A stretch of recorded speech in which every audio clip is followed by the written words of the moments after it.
मोक्षमार्गदाता नमो राजचंद्र प्रभुसार।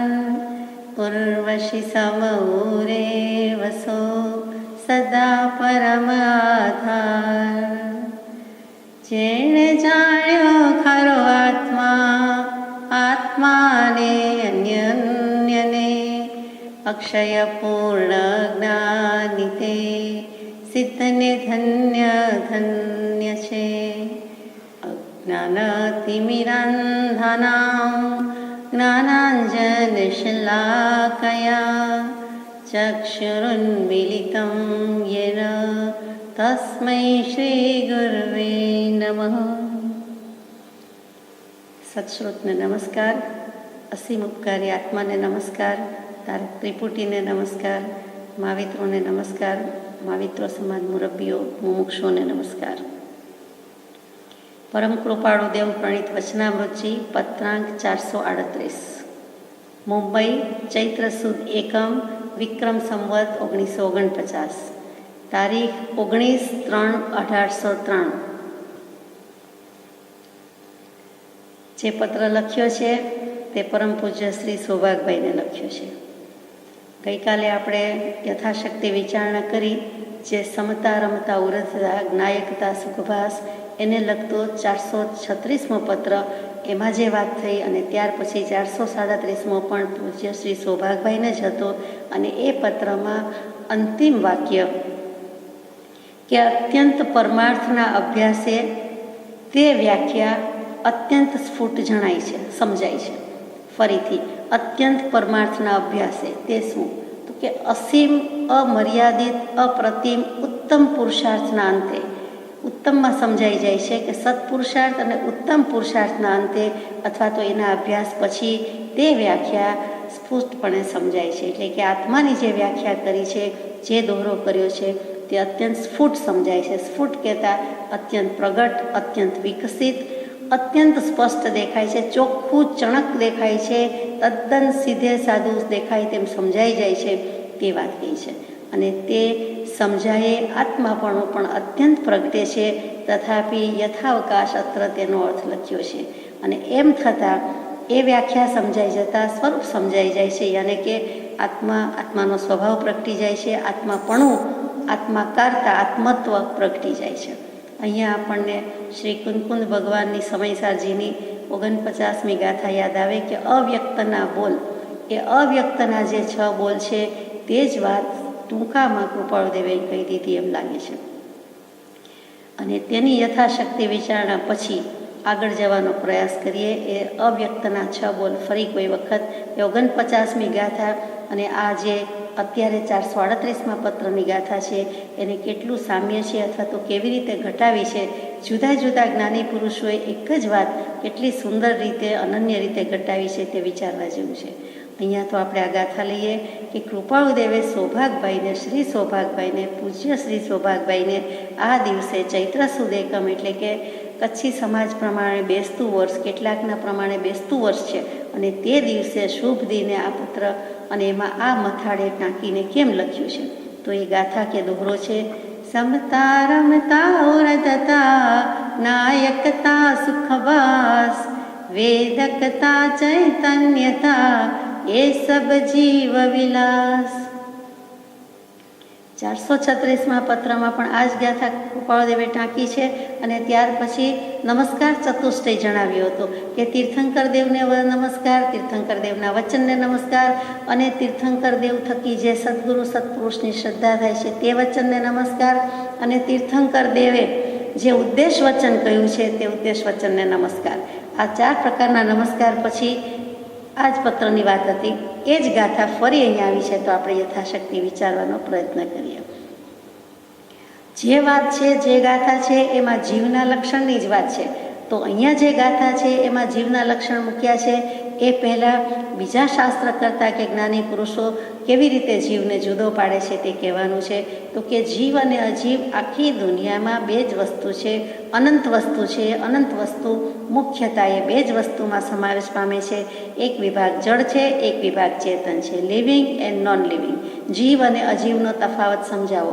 જળ અને ચેતનનો તફાવત સમજાવો, લિવિંગ અને નોન લિવિંગમાં શું ફરક છે તે જણાવો, એવું આપણે બાલ્યાવસ્થામાં કંઈક વાંચવા ભણવામાં આવ્યું હોય. એ જ વસ્તુ અહીંયા કહી છે, જરા જુદી રીતે છે કે જળથી જુદો પદાર્થ તેનું નામ જીવ, જે અજીવ નથી તે જીવ. વ્યાખ્યા કેવી સુંદર કે જે કાંઈ અજીવ નથી એ બધું જ જીવ દ્રવ્ય છે. એટલે કે જીવ નથી તે બધું અજીવ છે અને અજીવ નથી તે બધું જીવ છે. એટલે જળથી જુદો પદાર્થ તે જીવ કહેવાય, એમ જૈન દર્શને કહી દીધું. યોગ દર્શન અને સાંખ્ય દર્શન એમ કહે છે કે જીવને અમે પુરુષ કહીએ છીએ. એટલે પુરુષ એટલે આત્મા એટલે જીવ એક જ કહેવું છે, પણ ત્યાં પુરુષ શબ્દ વાપરે છે. ન્યાય દર્શન, વૈશેષિક દર્શન, વેદાંત દર્શનમાં આત્મા શબ્દ વાપરે છે. જો કે જીવ શબ્દ પણ વેદાંત વાપરે છે. અને આધુનિક જળવાદી માનસ છે તે શું કહે છે કે જેમ જઠર કે યકૃતમાં ભોજનનો રસ ઝરે છે તેવી રીતે મસ્તિષ્કમાં જે રસ ઝરે છે તે ચૈતન્ય છે, અને તેનું જ નામ અમે આત્મા કે જીવ કહીએ છીએ. બીજો કોઈ જીવ નામનો પદાર્થ દેખાતો હોય અથવા સ્વતંત્ર પદાર્થ હોય એમ અમે માનતા નથી. એટલે થોડું ઘણું ચાર્વાક દર્શનને મળતો મત છે, પણ આપણે તેમાં સંમત થતા નથી. આત્મા જેવું કંઈક તત્વ છે, પદાર્થ છે, દ્રવ્ય છે, એ આપણે સ્વીકારી ચૂક્યા છીએ. શ્રી નેમિચંદ્ર સિદ્ધાંત ચક્રવર્તી પણ થયા, અને અહીંયા વાત કરીએ છીએ તે નેમિચંદ્ર સિદ્ધાંતી દેવની વાત છે. તેમણે શું લખ્યું તો કે બૃહદ દ્રવ્ય સંગ્રહ લખ્યું. એ બૃહદ દ્રવ્ય સંગ્રહ બહુ જ નાનો ગ્રંથ, પણ ખરેખર સબસ્ટેન્શિયલ દ્રવ્યાની યોગની રીતે મોટામાં મોટો, મહાનમાં મહાન કહીએ તો ખોટું નથી.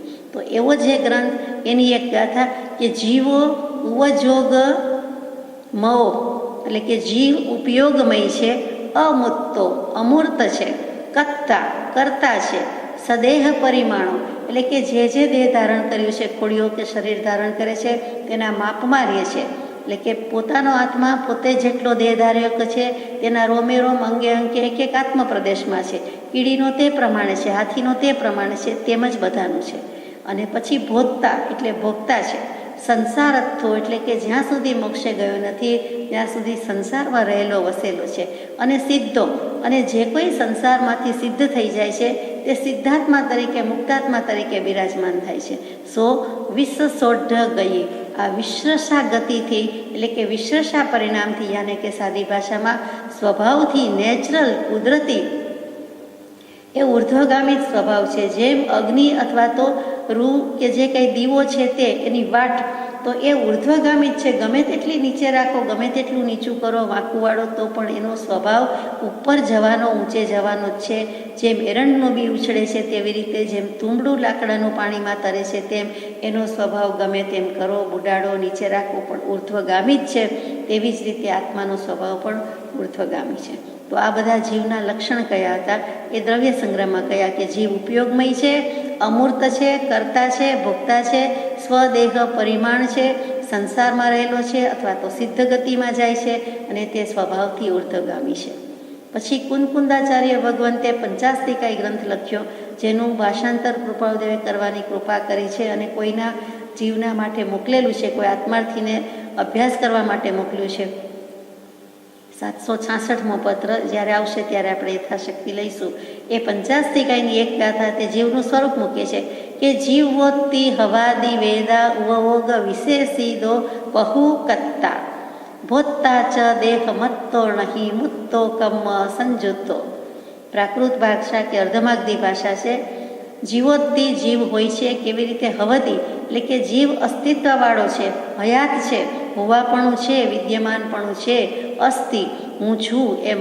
હવઈ મંગલમ એટલે કે છે, હોય છે, તો જીવ અસ્તિત્વ સ્વભાવવાળો છે. પછી ઉપયોગ વિશેષીદો, ઉપયોગ વિશિષ્ટ ચેતન છે, એટલે કે ઉપયોગ વિશિષ્ટ ધરાવે છે.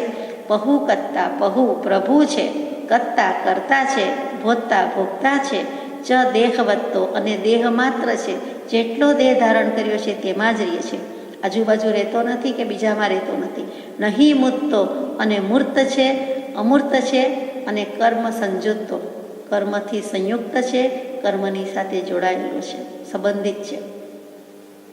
આ પંચાસ્તિકાઈની વ્યાખ્યા આપણને આ સમજાઈ જાય છે. એવી જ રીતે એક બીજા વિદ્વાન વાદીરાજ સુરી થઈ ગયા, વાદીદેવ સુરી થઈ ગયા, એમણે પુસ્તક લખ્યું છે, ગ્રંથ લખ્યો છે મોટો, પ્રમાણનય તત્વાલોક અલંકાર. પ્રમાણ નહીં તત્વ આલોક અલંકાર સંધિ થઈ ગઈ, એટલું મોટું ગ્રંથનું નામ છે. અને તે ગ્રંથમાં મૂકે છે કે જીવ કેવો છે, તો કે ચૈતન્ય સ્વરૂપ, પરિણામી, કર્તા, સાક્ષાત ભોગતા, સ્વદેહ પરિમાણ, પ્રતિક્ષેત્રે વિભિન્ન અને પૌદ્ગલિક અદ્રષ્ટવાન. એ પણ એમણે દૃષ્ટાંત મૂકી દીધું છે, વ્યાખ્યા મૂકી દીધી છે. તો આ બધાનો સરવાળો અહીંયા કૃપાળુદેવે જે લખ્યું છે તે જુદું લાગે છે. તે કેવું છે?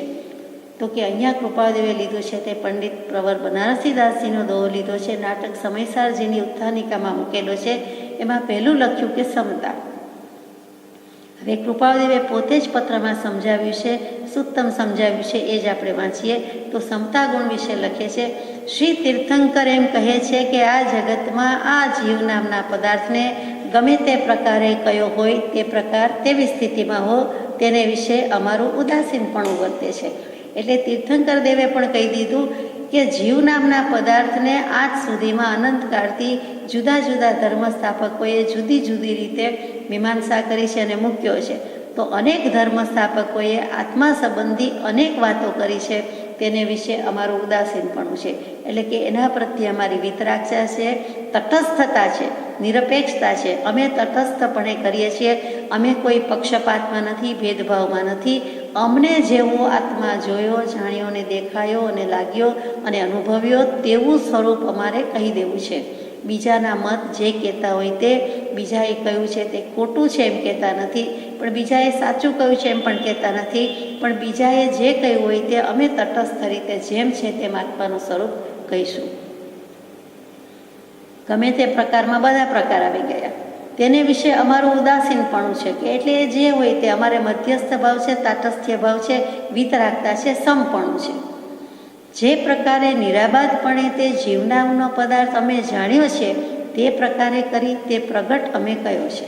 અમે તો નિરાબાદપણો એટલે કે બીજાના મત બાધા પામે એવા છે, પણ અમે અમારો આત્મા તો નિરાબાદપણે જોયો જાણ્યો છે. બીજાના મતમાં કંઈક કંઈક તકલીફ, મુશ્કેલી, બાધા, અંતરાય, વિઘ્ન આવે છે, ક્યાંક અધૂરપ, કચાશ, અપૂર્ણતા આવે છે, પણ અમે આત્માનું સ્વરૂપ જે રીતે જોયું છે તે નિરાબાદપણે જોયું છે. અમને કોઈ આત્મા જોવામાં, આત્મ સ્વરૂપ અનુભવવામાં કંઈ બાધા આવી નથી, કંઈ મુશ્કેલી આવી નથી, અને વચ્ચે કંઈ આવતું નથી, કંઈ અડતું નડતું નથી. તો જેમ છે તેમ અબાધાપણે અને નિરાબાદપણે એ લખ્યું છે. જેમ અમે જીવ જાણ્યો છે તેમ પ્રગટ અમે કયો છે, એવો સ્પષ્ટ સાફ સાફ શબ્દોમાં જેટલું કહી શકાય તેવું કયો છે. અને જે લક્ષણો કયા છે તે સર્વ પ્રકારના બાધે કરી રહિત એવો કયો છે.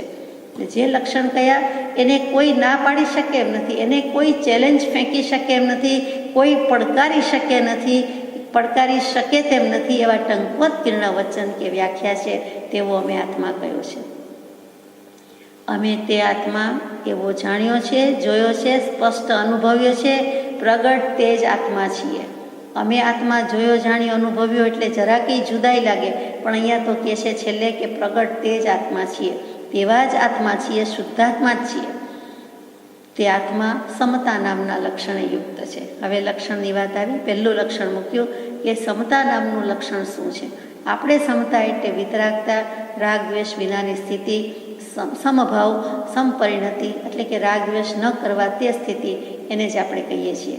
સહન કરી લેવું, સહનશીલતા કહીએ છીએ, અને રાગ દ્વેષ ન કરવા તે કહીએ છીએ. અહીંયા આ વાતમાં જે લક્ષણ કહ્યું છે સમતા, એ જુદું પડે છે. કેવી રીતે જુદું પડે છે?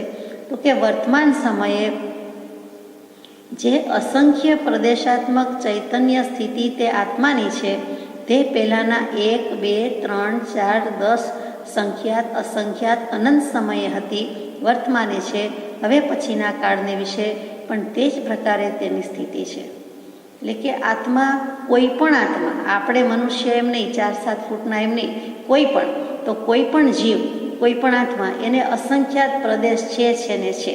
એ જેટલી જગ્યા રોકે છે, કીડી જેટલી રોકે, ક્યાંથી જેટલી રોકે, કે 5 ફૂટ હોય કે 1 મેત હોય, પણ એ જેટલી જગ્યા રોકે છે, જેટલું છે એનું શરીરનું પ્રમાણ, એમાં અસંખ્યાત પ્રદેશ છે.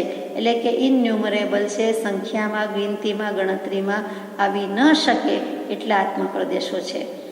આ સંકોચ વિકાસનો ગુણ હોવાથી થોડી જગ્યામાં પણ ઘણું સમાઈ જાય છે. તો અહીંયા અસંખ્યાત પ્રદેશાત્મકપણું છે. એમાં 1, 2, 3, 4 સંખ્યાત, અસંખ્યાત એવી રીતે નથી. તે પહેલાંના એમ એટલા હતા, હવે ઓછા થઈ ગયા, હવે વધી ગયા, એમ કાંઈ જ નથી. જે કંઈ છે તે અસંખ્યાત પ્રદેશો છે. હવે પછીના કાળને વિશે પણ તે જ પ્રકારે તેની સ્થિતિ છે. કોઈ પણ કાળે તેનું અસંખ્યાત પ્રદેશાત્મકપણું ગયું નથી. તો કયા કયા સ્વભાવ લીધા છે સમતા નામના લક્ષણમાં? આગળ લઈએ કે અસંખ્યાત પ્રદેશ તો છે ને છે જ, હતા, છે અને રહેશે. પ્રભુશ્રીજીની ભાષામાં સમજાય તેમ કહું તો કે આત્મા નરકમાં જઈ આવ્યો તો પણ એનો વાળ વાંકો થયો નથી અને એનો એક પણ પ્રદેશ ઘસાયો નથી, ખાંડો બાડો થયો નથી, વધઘટ થઈ નથી. જેમ છે તેમ છે, તેટલા ને તેટલા પ્રદેશ છે.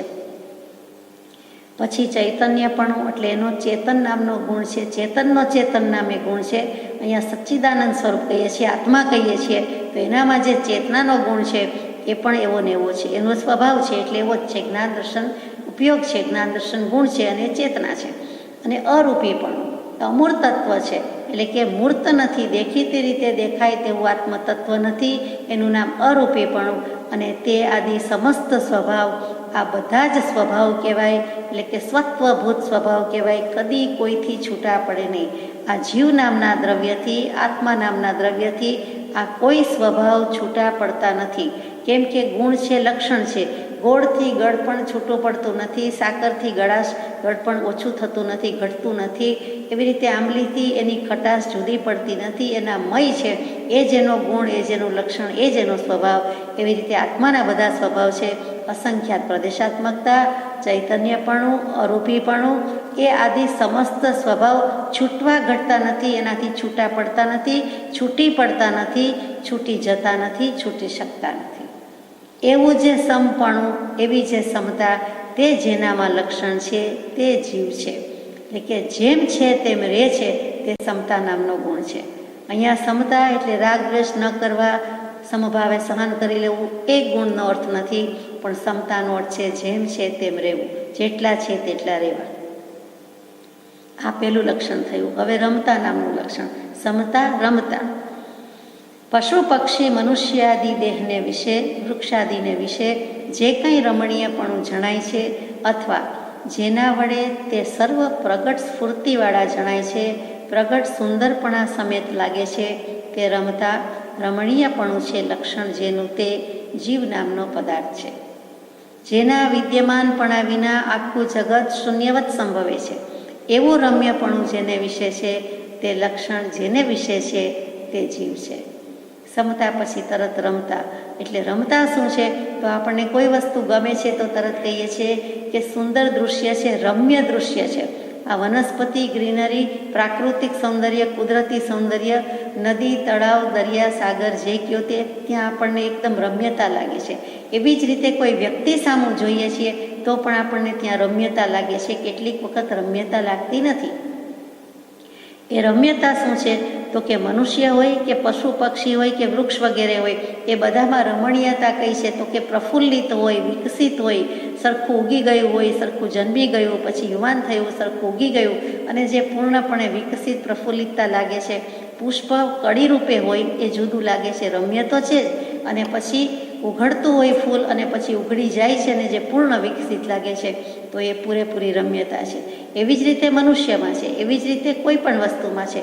તો એ રમ્યતામાં આપણે મનુષ્યની વાત લઈએ તો એકબીજાને મળીએ, કરીએ, જોઈએ તો કોઈ વખત કેમ છો, કેમ નહીં કરતા એમ કહીએ છીએ કે આજે બરાબર ઠીક લાગતું નથી, આજે અઠીક લાગે છે, આજે અસુખ લાગે છે, આજે સ્ફૂર્તિવાળા લાગતા નથી, આજે ફ્રેશ લાગતા નથી, આજે તાજા માજા કે તાજગી ભર્યા લાગતા નથી, આજે ઊંઘ બરાબર આવી લાગતી નથી, અથવા ભૂખ લાગે છે એટલે મોઢું કરમાઈ ગયું છે.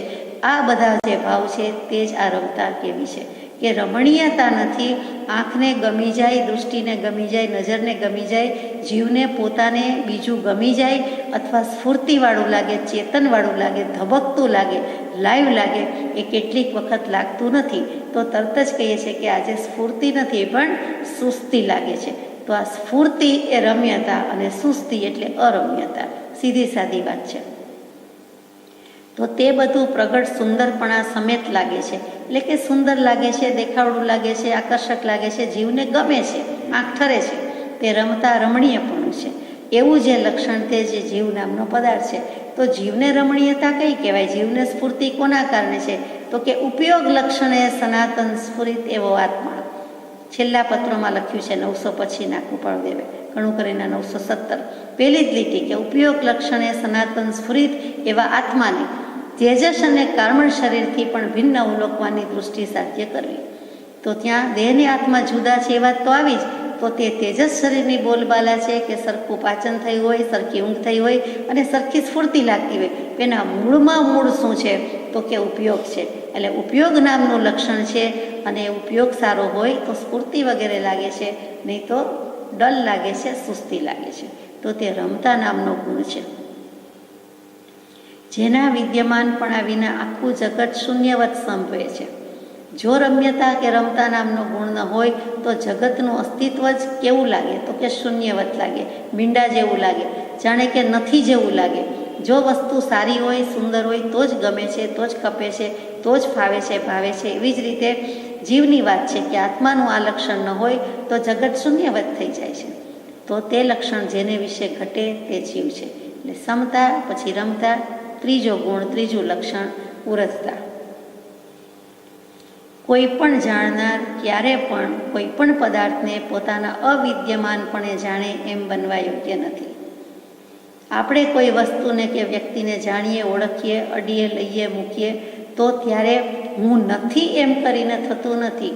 હું છું, પોતાનું અસ્તિત્વ છે અને હું પકડું છું, હું મૂકી દઉં છું, હું ફોન કરું છું, હું ઘડિયાળ લઉં છું, હું શાસ્ત્ર પકડું છું, હું પુસ્તક લઉં છું, હું વંદન કરું છું. એ બધા ભાવમાં હું છું એટલે પોતાની હયાતી, પોતાનું હોવાપણું, પોતાની વિદ્યમાનતા, પોતાનું અસ્તિત્વ તો છે અને છે જ. તો કોઈ પણ જાણનાર આત્મા ક્યારેય કોઈ પણ પદાર્થને એટલે કોઈ પણ વસ્તુને પોતાના અવિદ્યમાનપણે જાણે એમ બનવા યોગ્ય નથી. એમ કહી શકાતું નથી કે હવે આ શબ છે, અગ્નિ સંસ્કાર કરતાં પહેલાં એમ કહી શકાતું નથી કે હમણાં સુધી તો આ વ્યક્તિ જીવંત હતી, તો હવે એ વ્યક્તિ હમણાં ચાલશે, બોલશે, ખાશે, પીશે અને એ છે નહીં, એ નથી. હવે આપણી સમક્ષ છે તે નિશ્ચેતન દેહ છે, જીવતો જાગતો આત્મા નામનો પદાર્થ જતો રહ્યો, એમ આપણે સ્વીકારીએ છીએ, સ્વીકારવું પડે છે. અને કોઈ પણ પદાર્થનું ગ્રહણ, ત્યાગ આદિ કે ઉદાસીન જ્ઞાન થવામાં પોતે જ કારણ છે. કોઈ પણ વસ્તુ આ કરવું કહેવાય, આ ખાવું, આ પીવું, આ ઊંઘવું, આ લેવું, આ દેવું, આ વઘારવું, આ પીરસવું, આવા બધા જે ભાવ છે અથવા તો વસ્તુ લેવી કે મૂકવી, તો પદાર્થનું ગ્રહણ કે ત્યાગ એ જે કંઈ જ્ઞાન થાય છે, ઉદાસીન જ્ઞાન થવામાં પોતે જ કારણ છે. એ ગમે છે, નથી ગમતું, આને આ કહેવાય, આને તે કહેવાય, એ કોણ છે? એનો જોનારો, એનો જાણનારો, એનો કહેનારો, એને મૂલવનારો, એની વાત કરનારો, એના વિશે અભિપ્રાય આપનારો આત્મા છે. આત્માનું આ લક્ષણ છે ઉરજતા. ઉરજતા એટલે ઉર્ધ્વતા, ઉર્ધ્વતા એટલે પોતે ઊંચો ને ઊંચો. તો કેવો? અભિમાનપૂર્વક ઊંચો નથી કહેવું, પણ આ રીતે ઊંચો કહેવું છે કે પોતે છે તો ઊંચો થાય છે, લાંબો થાય છે, વધે છે, અને એ પ્રમાણે કહેવાય છે. પ્રથમ પોતાનું અસ્તિત્વ છે, પાયામાં પોતે છે તો પછી લાંબો ઊંચો થઈ શકે છે. એટલે પોતે છે તે મુખ્ય વાત છે, તેનું નામ ઉર્ધ્વતા. બીજા પદાર્થના અંગીકારમાં, તેના અલ્પમાત્ર પણ જ્ઞાનમાં પ્રથમ જે હોય તો જ થઈ શકે એવો સર્વથી પ્રથમ રહેનારો જે પદાર્થ તે જીવ છે. બીજા પદાર્થના અંગીકારમાં, કોઈ પણ વસ્તુ લેવી મૂકવી છે, અંગીકાર કરવી છે, તેના અલ્પમાત્ર પણ જ્ઞાનમાં જે કંઈ હોય છે તે જ થઈ શકે કે જો પોતે પહેલાં હોય તો. પોતે છે અને પોતાને હાથ છે અને પોતે હાથ લંબાવે છે તો વસ્તુ પકડી શકે, ઝાલી શકે છે, અને મૂકવી હોય તો મૂકી દઈ શકે છે. પણ પહેલો પોતે છે તો બધું થાય છે, ન કરવું હોય તો ન કરે. પણ કરવું ન કરવું એ પણ પોતાના પર આધાર રાખે છે, એટલે પોતાનું અસ્તિત્વ છે. તેને ગૌણ કરીને એટલે તેના વિના કોઈ કંઈ પણ જાણવા ઈચ્છે તો તે બનવા યોગ્ય નથી. હું નથી પણ હું જમું છું, હું નથી પણ લખું છું, હું નથી પણ બોલું છું, એમ તો કેવી રીતે થાય? વિરોધાભાસી વાત છે, ન બનવા યોગ્ય વાત છે, અશક્ય વાત છે. માટે પ્રથમ પોતે છે તો બધું થઈ શકે. તો તે જ મુખ્ય હોય તો જ બીજું કંઈ જાણી શકાય એવો એ પ્રગટ ઉર્ધ્વતા ધર્મ તે જેને વિશે છે તે પદાર્થને શ્રી તીર્થંકર જીવ કહે છે. એટલે સમતા, રમતા, ઉરજતા આ જીવના લક્ષણની વાત ચાલે છે. ચોથું લક્ષણ છે જ્ઞાયકતા.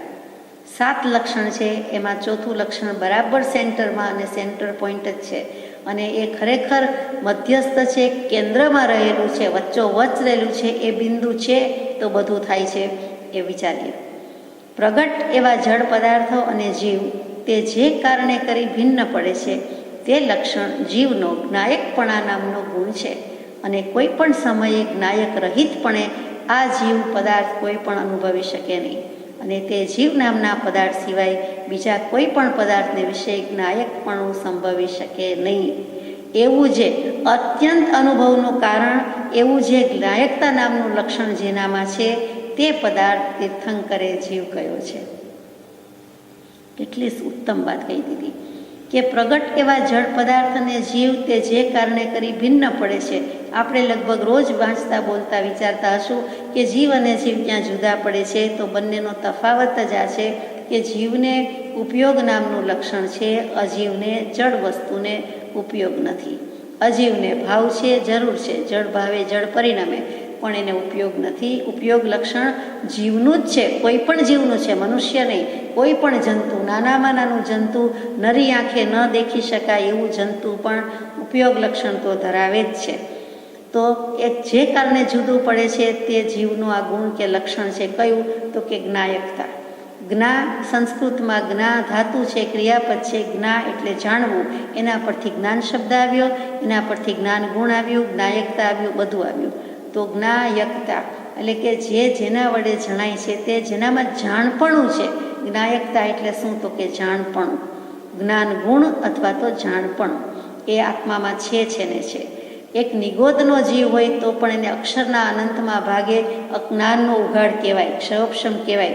તો જ એની ગતિ પ્રગતિ થાય, બીજા ભાવમાં આગળ જઈ શકે અને તે ભાવમાં પણ એનો વિકાસ થઈ શકે. જ્ઞાન ગુણ ન હોય તો એ જડ થઈ જાય, એને કોણ કહે? પછી જીવ પણ કોણ કહે?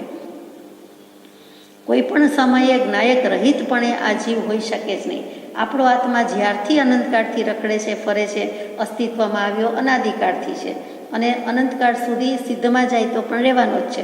તો એ અનાદિકાળ છે, તો એમાં જે જીવ છે એ ક્યારેય જ્ઞાયકપણા વિનાનો નહોતો. એટલે એની પાસે જાણપણું નહોતું એવું નથી.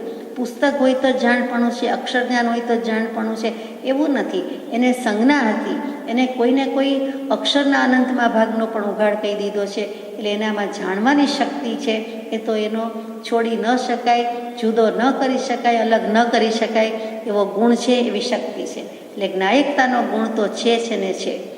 શું કરવું તો ત્યાં શું મૂકવું, શું જવું, તો પણ એ જવું કે શું કરવું કે જે શબ્દો છે, જે ભાષા છે, ભાષા ન હોય તો જે ભાવ છે, એમાં જાણપણું તો રહેલું જ છે, એ સ્વીકારવાનું છે. એટલે જાણપણા વિના કોઈ પણ પદાર્થ કાંઈ પણ કરી શકે નહીં, અનુભવી શકે નહીં અને તે અસ્તિત્વ જ ધરાવી શકે નહીં. એટલે જેવો જીવ પદાર્થ કીધો એનામાં જ્ઞાયકતા, જ્ઞાન ગુણ, જાણપણું આવ્યું ને આવ્યું. અને એ જ ગુણ અત્યંત અગત્યનો છે કે અનુભવનું અત્યંત કારણ, આત્માના અનુભવનું અત્યંત કારણ હોય તો એ જ્ઞાયકતા છે. આપણામાં જાણપણું ન હોય તો સુખ દુઃખની ખબર પડે, આ ઠંડુ છે ગરમ ખબર પડે, આ સુંવાળું છે અને આ ખરબચડું છે ખબર પડે, આ સુમધુર કંઠ છે અને આ દુસ્વર છે, કર્કશ અવાજ છે ખબર પડે. એકેય વસ્તુની કાંઈ ખબર પડતી નથી. એટલે પોતામાં જ્ઞાયકતા ગુણ તો છે ને છે. સુખ દુઃખનું વેદન થાય છે તે પણ છે અને અહીંયા જ્ઞાયકતા એટલે જાણપણું જ કેવું છે. આ પાયાની વાત છે. પંચાધ્યાયી નામનું શાસ્ત્ર બહુ સુંદર છે. એમાં એક આગળ ગાથા આવે છે કે આત્માની સાધનાદિ વિધિમાં માત્ર એક જ્ઞાન જ પ્રસિદ્ધ ગુણ છે અને જ્ઞાન જ સ્વાનુભવમાં એક કારણ છે અને તેથી તે જ્ઞાન જ પરમપદ છે. પરમપદની પ્રાપ્તિ એટલે કેવળ જ્ઞાન શબ્દ એ બોલતા નથી, બસ જ્ઞાનની પ્રાપ્તિ. એકલું જ્ઞાન એટલે સંપૂર્ણ અને શુદ્ધ અને પૂર્ણ જ કહેવાનું આપણો પ્રયોજન છે, એવો જ ઉદ્દેશ છે.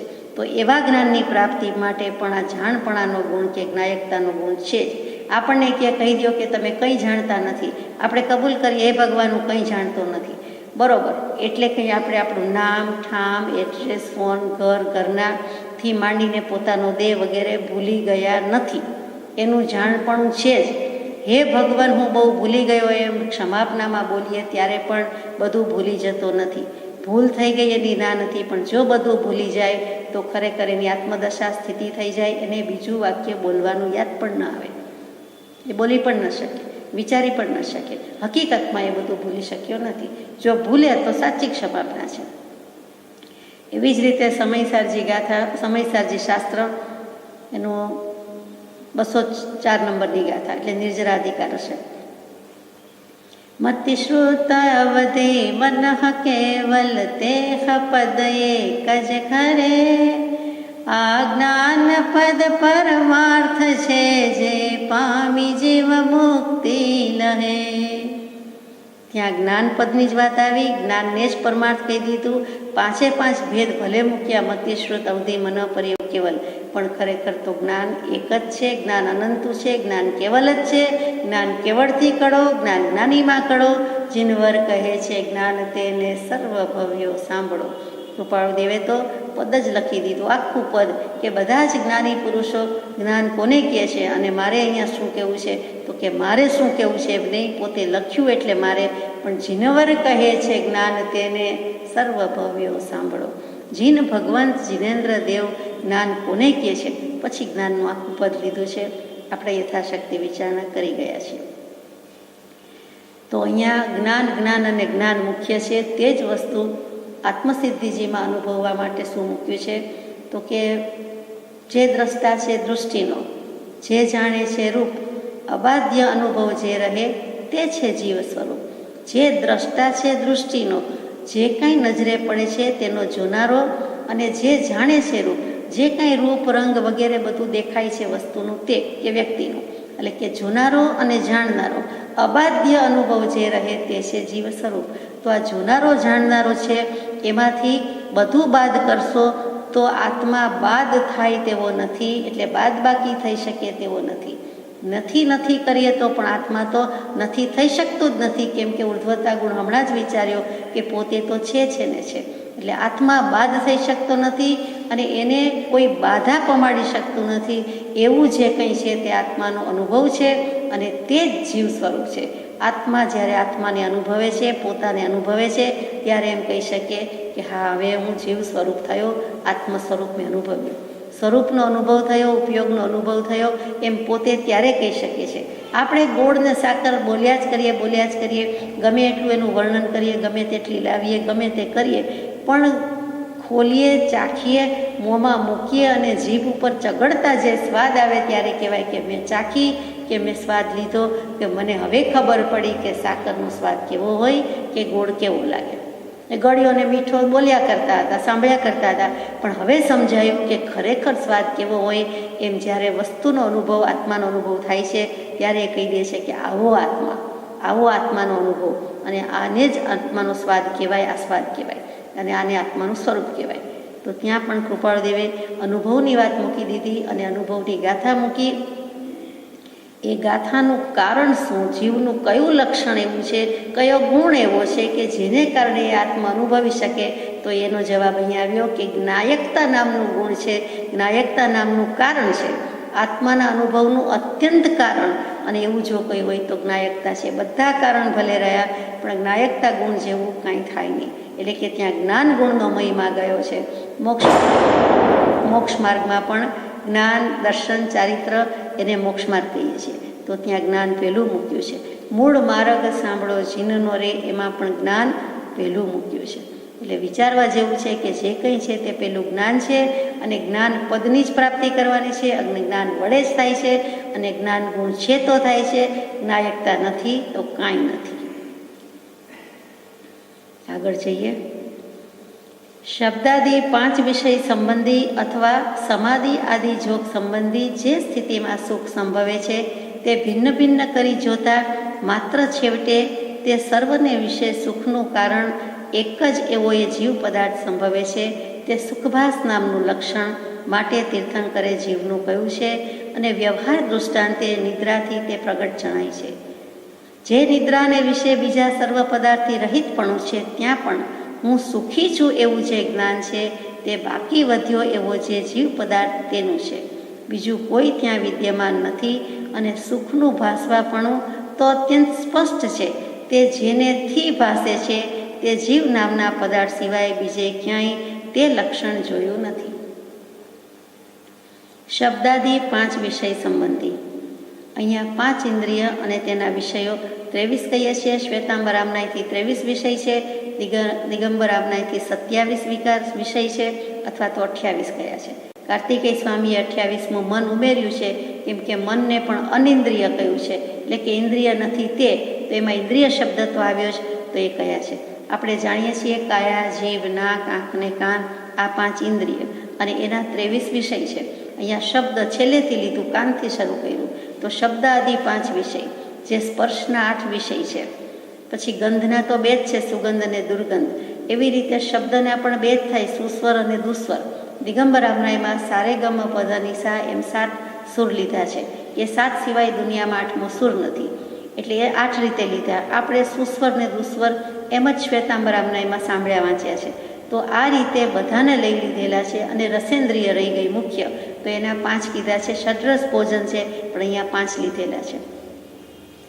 અને જે આંખ રહી ગઈ, તો આંખને શું દેખાય છે? તો ઘણું દેખાય છે.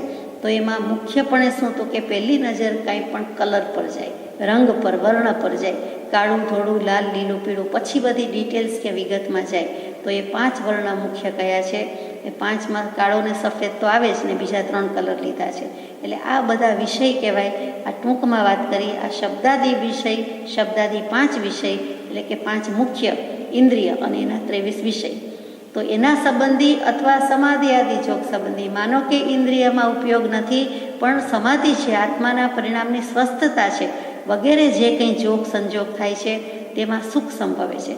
જ્ઞાની પુરુષને સમાધિમાં સુખ લાગે છે, કાળસર્ગમાં સુખ લાગે છે, કે અહો લીન થઈ ગયા. ભક્તિ, સમાધિ, ભક્તિ બધી, અહીંયા સમાધિ શબ્દ છે, તો એમાં જે લીનતા આવી ગઈ, પોતે પોતાની સાથે લીન થઈ ગયો. પરિણામ શેમાં રહ્યા? તો કે પોતાનામાં જ રહ્યા, ઉપયોગ પોતાનામાં જ રહ્યો, તો તેમાં એને સુખ લાગે છે. સ્વભાવમાં છે એટલે સુખ લાગે છે.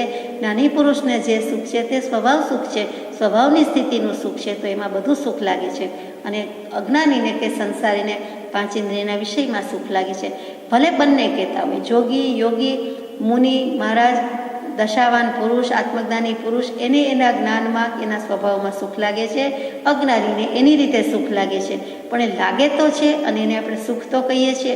તો કે જે સુખ સંભવે છે તે ભિન્ન ભિન્ન કરી જોતા, બધી જુદી જુદી રીતે જોતા, માત્ર છેવટે તો તે સર્વને વિશે સુખનું કારણ એક જ એવો એ જીવ પદાર્થ સંભવે છે. એ સુખનો અનુભવ કોને થાય છે?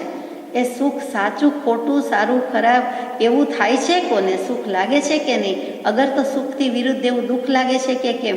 તો એ બધું વેદન કોણે થાય છે? તો કે આત્મા નામના પદાર્થને થાય છે. એટલે સુખભાસ નામનું લક્ષણ તીર્થંકરે જીવનું કહ્યું છે. સમતા, રમતા, ઉર્ધતા, જ્ઞાયકતા, અને છેલ્લું કહ્યું તે સુખભાસ. એટલે કે અત્યારે જે વાત કરી છે તો સુખભાસ, સાચું કે ખોટું, પણ સુખનો ભાસ થાય છે. હજુ આપણે માનીએ ન માનીએ તો આગળ કૃપાળદેવે સુંદર લખ્યું કે વ્યવહાર દૃષ્ટાંત સુંદર છે, કે નિદ્રાથી તે ચોખ્ખું દેખાય છે, અનુભવાય છે. ઊંઘ સારી આવે તો આપણે સુખી સુખી, ઊંઘ ન આવે, મોડી આવે, ઓછી આવે, ન થાય એવા ક્ષેત્ર સંજોગ હોય તો દુઃખી દુઃખી. એક ઊંઘ જેવી વસ્તુ, જે પ્રમાદ કીધો છે, એ જિંદગીની 3જા ભાગની જિંદગી, આયુષ્યનો 3જો ભાગ તો ઊંઘ જ લઈ જાય છે. 8 કલાક દરરોજની ગણીએ તો તેમ છતાં આપણને ઊંઘ ઉપર કેટલો આધાર છે, કે સારી ઊંઘ તો સારું પાચન તંત્ર, અને આપણને સારો ભાવ રહીએ, સારો મૂડ રહીએ, સ્વસ્થતા રહીએ, આપણા પરિણામ પણ સારા રહીએ, સુખ ચેનવાળા લાગીએ. અને નહીં તો ઊંઘ ન થઈ હોય તો ઊંઘના અભાવે દુઃખી દુઃખી લાગીએ. તો એ જે ઊંઘની વાત છે, કે ઊંઘમાં જે સુખ લાગે છે, કે ઊંઘ પછી જે સુખ લાગે છે, એ શું છે? એ બતાવે છે કે નિદ્રાથી તે પ્રગટ જણાય છે. જે નિદ્રાને વિશે બીજા સર્વ પદાર્થથી રહિતપણું છે, બીજું કાંઈ કરતો નથી, માત્ર ઊંઘે છે, સૂઈ રહ્યો છે, અને બધા પદાર્થના સંજોગથી એ જુદો પડી ગયો છે. ત્યાં પણ હું સુખી છું એવું છે જ્ઞાન. ને કેટલીક વખત ઊંઘમાં જાગતા જેવું છે, કેટલીક વખત સ્વપ્ન જેવું છે. એ બધું છે શું? તો કે ઊંઘ અને ઊંઘમાં જે સુખનો ભાસ થાય છે તે. તો બાકી વધ્યો એવો જે જીવ પદાર્થ છે તે તેનું લક્ષણ છે. એટલે કે હું સુખી છું, કે મને ગમે છે, કે મને આ સ્વપ્નમાં પણ મજા આવે છે, એવું જે કંઈ ભાન છે, જ્ઞાન છે, તે શું છે? તો કે જીવનું લક્ષણ છે, જીવનો ગુણ છે. બીજું કોઈ ત્યાં વિદ્યમાન નથી. દેખીતી રીતે ત્યાં કોઈ જ નથી. ઊંઘમાં પોતાની સાથે સામે બીજું કોઈ નથી. ઊંઘી જ ગયો છે. નિદ્રા અવસ્થામાં કોઈ પોતાની સાથે નથી, તેમ છતાં પોતે પોતાની સાથે તો છે જ. અને જીવ નામનો પદાર્થ છે. જીવથી ઊંઘ જુદી છે. જીવનું શરીર જે લીધેલું છે, દેહ ખોળ્યું, તે છે, અને તે બંધ પડે છે. તેની ઇન્દ્રિયો શિથિલ થાય છે, તેનું મગજ વગેરે શાંત જણાય છે, અને એને ઊંઘ આવે છે. આત્મા ઊંઘી જતો નથી. તેમ છતાં આત્માને આ લક્ષણ કહ્યું કે સુખભાસ નામનું લક્ષણ છે, એ નિદ્રા વગેરે વડે અનુભવાય છે. જમે છે તો જમવામાં સ્વાદને, સુખને, ક્ષુધાના શમનનો, સંતોષને, સુખ અનુભવાય છે. એ કોણ છે? તો કે જીવ નામનો પદાર્થ છે, એને એવું થાય છે. જીવ ન હોય તો નિશ્ચેતન જે કંઈ દેહ પડ્યો છે, શબ પડ્યું છે, એની પાસે લઈ જઈએ તો ભોજનનો સ્વાદ કે અનુભવ કે લક્ષણ એને થોડું થવાનું છે. જે કોઈ થાય છે તે જીવ નામના પદાર્થને થાય છે, એમ કેવું છે. તે સુખના ભાસવાપણું તો અત્યંત સ્પષ્ટ છે, અને તે જેનેથી ભાસે છે તે જીવ નામના પદાર્થ સિવાય બીજે ક્યાંય લક્ષણ જોયું નથી. જડ પદાર્થ એમ નમ પડી રહે છે, પણ એને એમ કહેતા નથી કે ટેબલ ઊંઘી ગયું, ખુરશી ઊંઘી ગઈ કે ખુરશી બેઠી છે. એમ આપણે બોલતા નથી. શબ્દ પ્રયોગ, ભાષા પ્રયોગ કદાચ આવે, પણ સમજી શકીએ છીએ કે એને ઊંઘ હોઈ શકે નહીં. એને ઊંઘ કેવી રીતે કહેવાય? ઊંઘનો અનુભવ કોને થાય છે? સુખ કોને થાય છે? તો જેને થાય છે તે આત્મા કે જીવ નામનો પદાર્થ છે. એટલે સમતા, રમતા, ઉરજતા, જ્ઞાયકતા, સુખભાસ. હવેનું લક્ષણ, છઠ્ઠું લક્ષણ, વેદકતા. આ મોડું છે, આ મીઠું છે, આ ખાટું છે, આ ખારું છે. હું આ સ્થિતિમાં છું, ટાઢે ઠરું છું, તાપ પડે છે, દુઃખી છું, દુઃખ અનુભવું છું, એવું જે સ્પષ્ટ જ્ઞાન, વેદન જ્ઞાન, અનુભવ જ્ઞાન, અનુભવપણું, તે જો કોઈમાં પણ હોય તો તે આ જીવ પદને વિશે છે, અથવા તે જેનું લક્ષણ હોય છે તે પદાર્થ જીવ હોય છે. એ જ તીર્થંકર આદિનો અનુભવ છે. ભોજનથી લીધું એટલે આપણને સમજાય ભજનની વાત કે આ મોડું છે, આ મીઠું છે. મીઠું, મોડું, ખાટું, ખારું. તીખું નથી લખ્યું પણ આપણને સમજાઈ જાય, અને કડવું નથી લખ્યું. તો આ જે બધું છે તે આ જમવાની વાત, ષડરસ ભોજનની વાત. અથવા હું આ સ્થિતિમાં છું, હમણાં ઠંડી બહુ પડે છે, ટાઢે ઠરું છું. એટલે સૌરાષ્ટ્રની ભાષાનો લેખો આવી ગયો છે. ટાઢે ઠરું છું, ટાઢ કે છે ઠંડી લાગે છે, બહુ ઠંડી લાગે છે, ઠંડી વાય છે, એમ કહેવાની બદલે અહીંયા ટાઢે ઠરું છું કહ્યું છે. તાપ પડે છે, ગરમી બહુ પડે છે, એના મૂળમાં તાપ પડે છે. સૂર્ય પ્રચંડ રૂપે તપી રહ્યો છે તો ગરમી થાય છે એમ કહેવાની બદલે તાપ પડે છે. પછી ગરમી લાગે છે. દુઃખી છું, દુઃખી થઈ ગયો, કોઈ પણ પ્રકારે દુઃખ લાગે છે, દુઃખ અનુભવું છું. આ બાબતનું મને દુઃખ લાગ્યું. ક્યાં લાગી ગયું?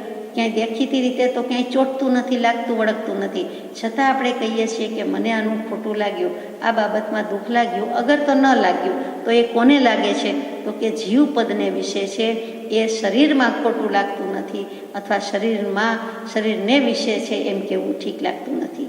અથવા જેનું લક્ષણ હોય છે તે પદાર્થ જીવ હોય છે. એટલે જેને થાય છે તે કોણ? તો કે જીવ નામનો પદાર્થ છે. અહીંયા જીવ દ્રવ્ય છે, જીવ પદાર્થ છે, એ સાબિત કરવું છે, અને એના કયા કયા લક્ષણ છે એ જણાવે છે.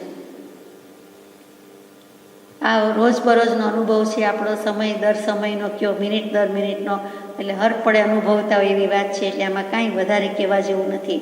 આ વેદન જ્ઞાન એટલે કે વેદવું, અને અનુભવ જ્ઞાન. વેદવું એટલે હંમેશા દુઃખ હોય તો જ વેદવું એમ કહેવાય નહીં, વેદના હોય તો જ વેદવું એમ નથી. સુખ શાતા હોય, ઠંડી હવા ખાતા હોઈએ, ઠંડુ પીણું પીતા હોઈએ, સરસ સ્વાદિષ્ટ ભોજન, મિષ્ટાન ફરસાણ જમતા હોઈએ, તો એ વખતે પણ એ વેદ્યું કહેવાય કે મેં આનો સ્વાદ વેદ્યો.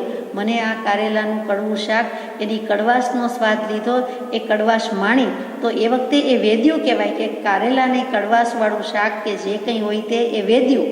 એવી રીતે ચાલવામાં મજા આવી તો ચાલવાથી પગને જે કંઈ થાક લાગ્યો, વધુ ચાલવાથી વધુ થાક લાગ્યો, એ થાક લાગ્યો તો પણ વેદ્યું કહેવાય. અને સુખ ઉપજતું હોય કે પગ છૂટા થઈ ગયા, છૂટા પડી ગયા, એટલે કે નસ વગેરે બધું બરાબર, લોહીનું પરિભ્રમણ ચાલુ થઈ ગયું અને ચાલવાથી સારું લાગ્યું, તો સુખ લાગે, સુખાભાસ લાગે, શાતા લાગે, જે કંઈ છે તે બધું જ વેદ્યું કહેવાય. એ રીતે જોતા તો આમ તો અનંત પ્રકારના કર્મ, મુખ્ય આઠે કર્મ આપણે વેદનીય છે એમ કહી શકાય. એ વાત આગળ આવી ગઈ છે વ્યાખ્યાનસારમાં કે આઠે કર્મ વેદવા એટલે કે જાણવા, અનુભવવા, માણવા, જે કયો તે. સારું હોય તો સારું, ખરાબ હોય તો ખરાબ, એ જાણ્યા કહેવાય. વેદનીય કર્મ કહીએ છીએ જે એક ખાસ કર્મનું નામ છે, તે લૌકિક, યૌગિક કે રૂઢિગત અર્થમાં શું છે? તો કે વેદવું એટલે જાણે કે દુઃખ પીડા હોય અને સહન કરવું, તે વેદવું કહીએ. પણ એમાં શાતાશીલ્યું પણ આવે, અશાતાશીલ્યું પણ આવે. એટલે સુખનો પણ સ્વાદ હોય. ભાવતી વસ્તુ ગમે તેટલી જમીએ પછી પેટ ભરાઈ જાય, મન દિલ ભરાઈ જાય, પછી ધરાઈ જાય, પછી કહે કે હવે એક બાઈટ એક બટકું અથવા સેજ લ્યો તો ચાલશે, તો એ જ વસ્તુ દુઃખદાયી લાગે છે. અત્યાર સુધી સુખદાયી શાકાહારી લાગતી હતી, હવે એ દુઃખદાયી લાગે છે. તો એમ જ અહીંયા સમજવાનું છે કે આવો બધો અનુભવ તો રોજબરોજનો છે. એ કોણ અનુભવે છે? તો કે જીવ નામનો પદાર્થ છે, આપણો આત્મા છે, જીવ છે, તે અનુભવે છે. હવે આ પત્રમાં છેલ્લું લક્ષણ છે તે ચૈતન્યતા નામનું લક્ષણ. સ્પષ્ટ પ્રકાશપણું, અનંત અનંત કોટી તેજસ્વી દીપક, મણિ, ચંદ્ર, સૂર્ય આદિની કાંતિ જેના પ્રકાશ વિના પ્રગટવા સમર્થ નથી, અર્થાત તે સર્વ પોતે પોતાને જણાવવા અથવા જાણવા યોગ્ય છે, જાણવા યોગ્ય નથી. જે પદાર્થના પ્રકાશને વિશે ચૈતન્યપણાથી તે પદાર્થો જાણ્યા જાય છે, તે પદાર્થો પ્રકાશ પામે છે, સ્પષ્ટ ભાસે છે. તે પદાર્થ જે કોઈ છે તે જીવ છે, અર્થાત તે લક્ષણ પ્રગટપણે સ્પષ્ટ પ્રકાશમાન, અચળ એવું નિરાબાદ પ્રકાશ્યમાન ચૈતન્ય તે જીવનું તે જીવ પ્રત્યે ઉપયોગ વાળતા પ્રગટ દેખાય છે. ફરીથી કે સ્પષ્ટ પ્રકાશ પણ અહીંયા ચૈતન્યતા ગુણની લક્ષણની વાત છે કે ચંદ્ર સૂર્યને પ્રકાશ નથી, ઘણો બધો પ્રકાશ છે, સ્પષ્ટ પ્રકાશ પણ છે, એકદમ ચોખ્ખો દેખાય છે. દુનિયા આખીમાં જ્યાં પણ હોય ત્યાં બધાને દેખાય છે. અને માનો કે દેખાતો ન હોય તો પણ જીવને પ્રતીતિ છે, ખાતરી છે કે વાદળા આડે કે કંઈ વચ્ચે આડું આવી જાય તો આવરણ આવે તો ન દેખાય થોડી વાર માટે, પણ એ તો ઉગ્યા જ હોય કે એનું અસ્તિત્વ તો છે જ અને એ પ્રકાશવાળા જ છે. તો સ્પષ્ટ પ્રકાશપણું, અનંત અનંત કોટી તેજસ્વી દીપક. કરોડો દીવા હોય, એક ગામમાં કેટલાય દીવા થાય, સંખ્યાત થાય, અસંખ્યાત તો કદાચ ન થાય, પણ અનંત અનંત પ્રકાશ છે એવા અનંત અનંત કોટી તેજસ્વી દીપક. એમાં તારા પણ આવી જતા હશે. પછી મણિ, પછી ચંદ્ર. મણિ કહેતા ડાયમંડ તો આવે જ, પણ બીજા બધા જેમ સ્ટોન્સ આવે છે તે બધા રત્ન આવી જાય. ચંદ્ર ને સૂર્ય અને ચંદ્ર પણ બંને લઈ લીધા. ચંદ્ર સૂર્ય આદિની કાંતિ, કમનીયતા છે, એની કાંતિ જુદી જ છે, એનો પ્રકાશ ઓર છે. સૌથી વધારે સૂર્યચંદ્રનો પ્રકાશ લાગે છે, પછી દીપક લાગે છે, તારા લાગે છે, મણિ લાગે છે. અને કાંઈ ન હોય તો આપણે છેવટે અંધારું થઈ જાય તો ટોર્ચ, ઇલેક્ટ્રિસિટી, પાવર એ પણ ફેલ્યોર હોય, વીજળીનો પ્રકાશ પણ આવી જાય, પણ જરાક વાર માટે જ હોય, ઝબકારા પૂરતું જ હોય, એટલે ગણતા નથી. તો એ જેના વિના, જેના પ્રકાશ વિના પ્રગટવા સમર્થ નથી. અને તે સર્વ પોતે પોતાને જણાવવા અથવા જાણવા યોગ્ય નથી.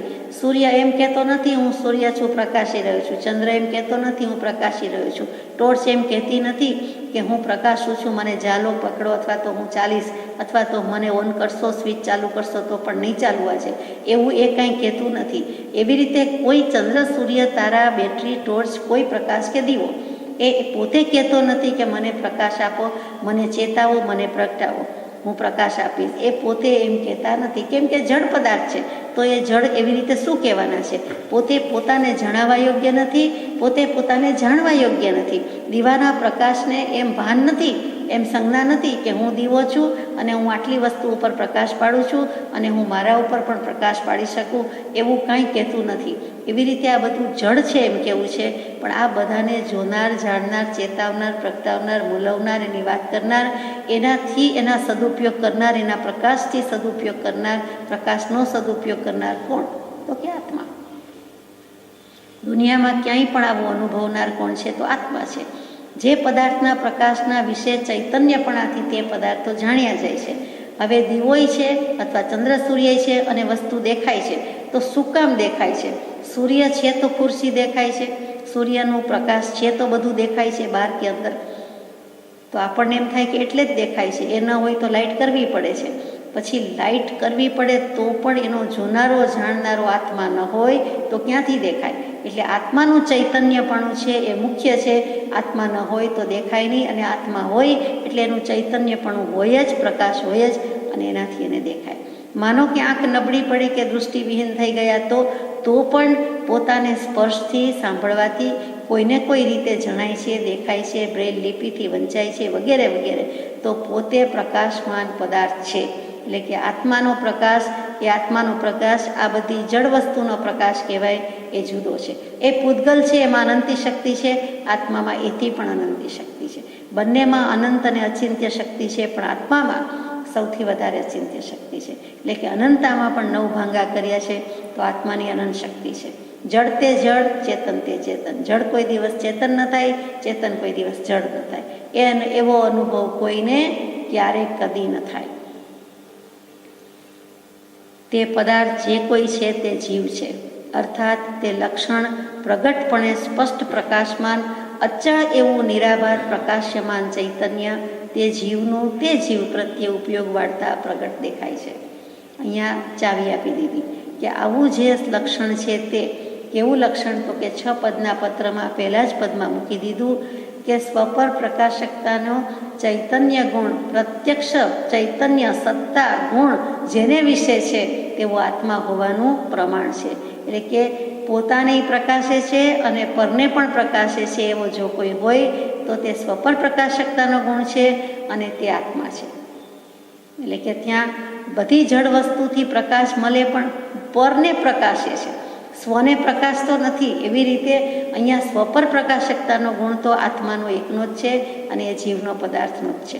તે લક્ષણ પ્રગટપણે સ્પષ્ટ પ્રકાશમાન, દેખીતી રીતે જ પ્રકાશ છે. આત્મા એટલે જ લાઇટ પ્રકાશ પુંજ જે કયો તે. અને અચળ એવું નિરાબાદ પ્રકાશ્યમાન ચૈતન્ય, એ અચળ છે કેમ કે અજર અમર અવિનાશી છે. એના પ્રકાશને કોઈ ઊની આંચ આવતી નથી. એવું નિરાબાદ, એને કોઈ બાધા પ્રમાડી શકતું નથી. પ્રકાશ્યમાન ચૈતન્ય. અહીંયા પ્રકાશ એટલે આત્માનો પ્રકાશ એટલે આપણને એમ થાય કે ખાલી આંખથી જોવું દેખવું એ જ પ્રકાશ, એમ નથી. અહીંયા પ્રકાશ કે કેવું છે, સ્વપર પ્રકાશકતાનો ગુણ. અને જે ચૈતન્યતા શબ્દ છે એ ચૈતન્ય, ચેતન, ચિદઘન, ચિત્ત કહેતા આત્મા ડબલ ત થાય તો ચિત્ત થઈ જાય એની વાત છે. અને ચૈતન્ય કહેતા જ, ચેતન કહેતા જ જ્ઞાન દર્શન ગુણ, જ્ઞાન દર્શન ઉપયોગ. જ્ઞાન દર્શન ગુણ વિનાના અને જ્ઞાન દર્શન ઉપયોગ વિનાનો કોઈ આત્મા જગતમાં હોઈ શકે નહીં.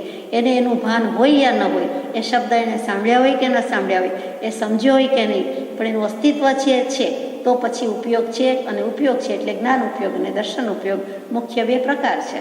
તો હવે અહીંયા ચાવી આપી દીધી, ઉપાય આપી દીધો કે અમારે તો આત્માના લક્ષણ આપે કયા એ માન્ય છે, પણ હે ભગવાન, હે પરમ કૃપાળુદેવ, અમારે તો આત્મા અનુભવવો છે, લક્ષ તો અમારો એ છે. તો આત્માનો અનુભવ કેવી રીતે થાય, તો કે જીવનું જીવ પ્રત્યે ઉપયોગ વાળતા પ્રગટ દેખાય છે. તો કે આત્માને ઉપયોગ લક્ષણ છે, માનો છો? માનવું જ પડે, માનીએ છીએ. તો ઉપયોગ લક્ષણ છે, તો હવે જ્ઞાન ઉપયોગ અને દર્શન ઉપયોગ છે. તો એ રીતે ઉપયોગથી જણાશે, બીજી કોઈ રીતે જણાશે નહીં. ઉપયોગ શુદ્ધ જ છે તો શુદ્ધમાં જ રાખો, આત્મામાં જ રાખો. શુભાશુભમાં ન જવા દો, તો પોતાના શુદ્ધ ઉપયોગ પ્રત્યે જ આત્મા રહેશે. એટલે કે વિભાવમાં જ નહીં જવા દે, નહીં વહાવી દે. જાણનાર પ્રત્યે જ ઉપયોગ વાળે તો આત્મા જરૂર જણાય. જાણનાર તે માન નહીં કહીએ કેવું જ્ઞાન આત્મસિદ્ધિજીમાં, કે બધું જણાય છે પણ મને આત્મા જ ન જણાય, કે જે આત્મા વડે હું આ બધું જોઉં છું, જાણું છું, અને તેમ છતાં મને મારા આત્માનું જ ભાન નહીં, એમ દરેકને થાય. તો કે જાણનાર પ્રત્યે ઉપયોગ વાળે તો આત્મા જણાય. એટલે કે ઉપયોગ પ્રત્યે ઉપયોગ રાખવાની વાત આવી. એ શુભાશુભમાં અશુદ્ધમાં જવાની જરૂર નથી. એ જે લક્ષણો કયા તે ફરી વિચારી જીવ નિરાબાદપણે જાણ્યો જાય છે. જે જાણવાથી જીવ જાણ્યો છે તે લક્ષણો એ પ્રકારે તીર્થંકરાદિએ કયા છે. આ જે બધા લક્ષણ કયા છે, સમતા રમતા ઉરજતા, જ્ઞાયકતા સુખભાસ, વેદકતા ચૈતન્યતા, એ સબ જીવ વિલાસ, આ જીવનો વૈભવ વિલાસ છે, લક્ષણ છે. તો એ બધા ફરી વિચારવાના છે. અને વિચાર કરતાં નિરાબાદપણે જીવ જાણ્યો જશે. એટલે કે જીવ આત્મા જણાઈ જશે, આત્મા જાણવાનું થઈ જશે. અને એ જણાશે તો એ બધા પ્રકાર જીવે જે કયા છે તે તીર્થંકરાદિએ કયા છે. એટલે કે છૂટી જાય છે, પોતે જાણે કે હું કહું છું એમ નહીં. તીર્થંકર ભગવાને આ કયા છે એમના જ્ઞાનમાં, કેવલ જ્ઞાનમાં જોયા પછી લખ્યા છે. અને કૃપાળુદેવે પણ નથી લખ્યા એમ નથી. કૃપાળુદેવે જુદી રીતે સમજાય તેમ આપણને આત્મસિદ્ધિ શાસ્ત્રમાં કહી દીધું કે ભાષ્યો દેહાધ્યાસથી આત્મા દેહ સમાન, પણ તે બંને ભિન્ન છે પ્રગટ લક્ષણે ભાન. એવી જ રીતે કહી દીધું કે ભાષ્યો દેહાધ્યાસથી આત્મા દેહ સમાન, પણ તે બંને ભિન્ન છે જેમ અસીને મ્યાન. તો દેહને આત્મા બંનેના લક્ષણ જુદા જ છે. જીવ અજીવ ઉપયોગ લક્ષણથી જુદું પડે છે. પૂતગલના લક્ષણ દેહના લક્ષણ જુદા છે, ચેતનના લક્ષણ જુદા છે, પદાર્થ આત્માના લક્ષણ જુદા છે. તો બંને લક્ષણ એક કેમ લાગે છે? તો કે જ્યાં સુધી આપણને દેહાધ્યાસ છે ત્યાં સુધી સર્વ વિભાવ પર્યાયમાં માત્ર પોતાને અધ્યાસથી ઐક્યતા થઈ ગઈ છે. હવે વિભાવ પરિણતિ થયા કરે છે, પણ એ વિભાવ પરિણતિથી પોતાનું સ્વરૂપ એટલે કે આત્માનું સ્વરૂપ સ્પષ્ટપણે ભિન્ન છે, તદ્દન જુદું છે, બિલકુલ અલગ છે એમ જો માને તો તરત જ તેને અત્યંત સ્પષ્ટ, પ્રત્યક્ષ, સ્પષ્ટ, અપરોક્ષ એવો આત્માનો અનુભવ થઈ જાય છે. શંકરાચાર્યજીની અપરોક્ષ અનુભૂતિના શબ્દો અને અહીંયા કૃપાળદેવના છપદના પત્રમાં શું ફરક છે? કેમ કે આત્માનો અનુભવ તો એક સરખો જ છે. એ શબ્દ ગમે તે લાવો પણ સ્થિતિ તો તે જ છે. એટલે તે કહી દીધું છે. અહીંયા આપણને ઘણું બધું કહી દીધું. એ બે ગાથા મૂકી, ત્યાર પછી અનુભવ થાય તેવી ગાથા મૂકી કે જે દ્રષ્ટા છે દૃષ્ટિનો, જે જાણે છે રૂપ, અબાધ્ય અથવા અબાધ્ય અનુભવ જે રહે તે છે જીવ સ્વરૂપ. અહીંયા આત્મા ઓળખાવા માટે આ જ્ઞાની પુરુષે કેટલી તકલીફ લીધી છે, કેટલી તસ્દી લીધી છે, કેટલું કષ્ટ વેઠ્યું છે. આ આપણા માટે, કેમ કે નિષ્કારણ કરુણાશીલ સ્વભાવ છે અને જેની નિષ્કારણ કરુણાને સ્તવતા નિત્ય નિરંતર પ્રગટે આત્મ સ્વભાવ તે ઉરે વસજો અમ અંતર ગાઓ ગાઓ મુમુક્ષુ સર્વે પ્રભુ કૃપાના ગાન. પ્રભુ કૃપા બળવાન અલગથી ગુરુ કૃપા બળવાન. એટલે ત્યાં પણ આપણને કહી દીધું. અને છેલ્લે નાટક સમયસારજીમાં બનારસી દાસે આ લક્ષણો મૂક્યા. ત્યાર પછી જે મૂક્યું છે એ પણ બહુ સુંદર છે. જીવના જ લક્ષણ છે, જે આપણને અનુભવ થાય કે કોઈક લક્ષણ બાકી રહી ગયું કે શું, તો એ લક્ષણની વાત છે. સવૈયા 31 છે ઘણું કરીને. ચિદાનંદ ચેતન અલખ જીવ સમયસાર બુદ્ધ રૂપ અબુદ્ધ અશુદ્ધ ઉપજોગી હે ચિદ્રૂપ સ્વયંભુ ચિહ્ન મૂર્તિધર મવંત પ્રાણવંત પ્રાણી જંતુ ભૂત ભવ ભોગી હે ગુણધારી કલાધારી વેશધારી વેશધારી વિદ્યાધારી અંગધારી સંગધારી જોગધારી જોગી હે ચિન્મય અખંડ હંસ અક્ષર આતમ રામ કરમ કો કરતાર પરમ વિજોગી હે પરમ વિજોગી હે. તો અહીંયા કેટલા બધા લક્ષણ મૂકી દીધા છે. આત્મરામના લક્ષણ મૂક્યા, પણ આત્મરામ શબ્દ તો સમયસારમાં, નાટક સમયસારમાં પણ બનારસીદાસજીએ છેલ્લો મૂક્યો છે. તો ચિદાનંદ છે, ચેતન છે, અલક્ષ્ય છે, જીવતો જાગતો સમયસાર છે. શાસ્ત્રનું નામ તો છે પણ જીવ પોતે જ સમયસાર છે. બુદ્ધરૂપ છે એટલે કે બુદ્ધ છે, અબુદ્ધ છે, અશુદ્ધ ઉપયોગી પણ છે, ચિદ્રૂપ છે, સ્વયંભૂ છે, ચિન્મૂર્તિ છે, ધર્મી છે, પ્રાણી છે, જંતુ છે, ભૂત છે, ભવભોગી છે, ગુણધારી છે, કલાધારી છે, જોગધારી છે, વિદ્યાધારી છે, ભેષધારી છે, અંગધારી છે, સંગધારી છે, યોગી છે, કારણ કે જોગધારી એટલે મન વચન કાયાના યોગ છે, ચિન્મય છે, અખંડ છે, હંસ છે, અક્ષર છે. અને છેલ્લું જે કીધું કે આત્મરામ છે તે આપણને ગમ્યું કે જ્ઞાનાનંદમાં રમે છે અને વિભાવથી હટી જાય એવા ભાવ સ્વરૂપ દ્રવ્યને રાચી રહે છે, એટલે કે એમાં રમી રહે છે. ફરીથી કે જ્ઞાનરૂપી આનંદમાં છે. આત્મરામ રમી જાય છે શેમાં? તો કે પોતાના જ્ઞાન અને આનંદમાં જ રમે છે અને દરેક વિભાવથી હટી જાય છે, એટલે કે વિભાવમાં પરિણમતા નથી એવા ભાવ સ્વરૂપ દ્રવ્યને વિભાવમાં જતા નથી કે હટી જાય છે. એટલે રહે છે ક્યાં? તો કે સ્વભાવ કહેવાની બદલે ભાવ સ્વરૂપ કીધું, એટલે કે સ્વભાવ એ સ્વભાવરૂપ દ્રવ્ય છે અને તેને નમસ્કાર છે. તે આત્મરામ છે, સજાત્મ સ્વરૂપ પરમ ગુરુ.